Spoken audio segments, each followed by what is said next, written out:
दोस्तों, संसद के चालू शीतकालीन सत्र में दोनों सदनों का तापमान हाई है। अब विपक्षी इंडिया ब्लॉक राज्यसभा के सभापति जगदीप धनखड़ को हटाने के लिए अविश्वास प्रस्ताव लाने की तैयारी में है। सभापति जगदीप धनखड़ के खिलाफ विपक्षी गठबंधन एकजुट हो गया है। दोस्तों, जानकारी के मुताबिक विपक्षी दल मंगलवार को राज्यसभा में सभापति के खिलाफ अविश्वास प्रस्ताव ला सकता है।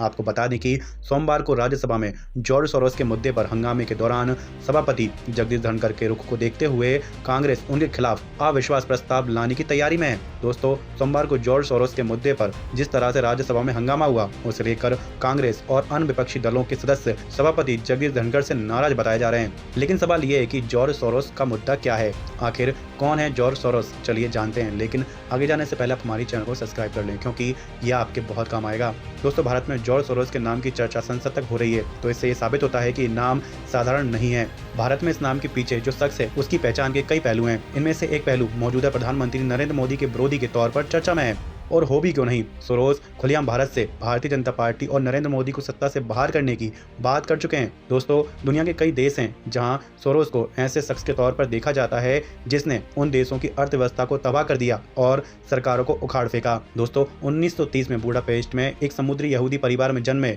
Soros London school of economics से पढ़े हैं। इसके बाद उन्होंने लंदन के मर्चेंट बैंक सिंगर एंड फ्रिनलैंडर के लिए काम किया। 1956 में सोरोस न्यूयॉर्क चले गए, जहां उन्होंने शुरुआत में यूरोपीय सिक्योरिटीज के एनालिस्ट के तौर पर काम किया। 1969 में उन्होंने अपना पहला हेज फंड डबल ईगल खोला। 1973 में उन्होंने सोरोस फंड मैनेजमेंट, बाद में एंडोमेंट फंड शुरू किया, जो एक हेज फंड था, और यहीं से उनका असली बिजनेस शुरू हुआ। दोस्तों, सोरोस अस्थिर मुद्राओं में सट्टेबाजी से पैसा कमाने के लिए पहचाने जाते हैं। ब्रिटिश पाउंड के खिलाफ सट्टा लगाकर वे दुनिया के शीर्ष मुद्रा सट्टेबाजों में से एक बन गए। बाद में उन्होंने थाईलैंड और मलेशिया की करेंसी के साथ भी ऐसा ही किया।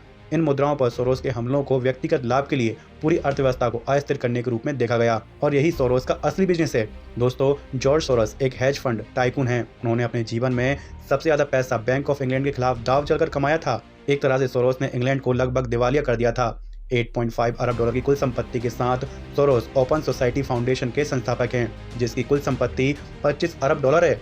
अब बात करें कि संसद में आखिर इनका मुद्दा क्यों उठाया गया। दरअसल भाजपा ने लगातार जॉर्ज सोरोस को कांग्रेस पार्टी से जोड़ा है और आरोप लगाया है कि उनके नेता, खासकर राहुल गांधी, भारत को अस्थिर करने के सोरोस के एजेंडे से जुड़े हुए हैं। भाजपा का दावा है कि कांग्रेस पार्टी जिन मुद्दों को लेकर भारत सरकार की नीतियों की आलोचना करती है, वे कथित तौर पर सोरोस फंडेड संस्थाओं द्वारा प्रसारित किए जाने वाले इंटरनेशनल नैरेटिव से मेल खाती है।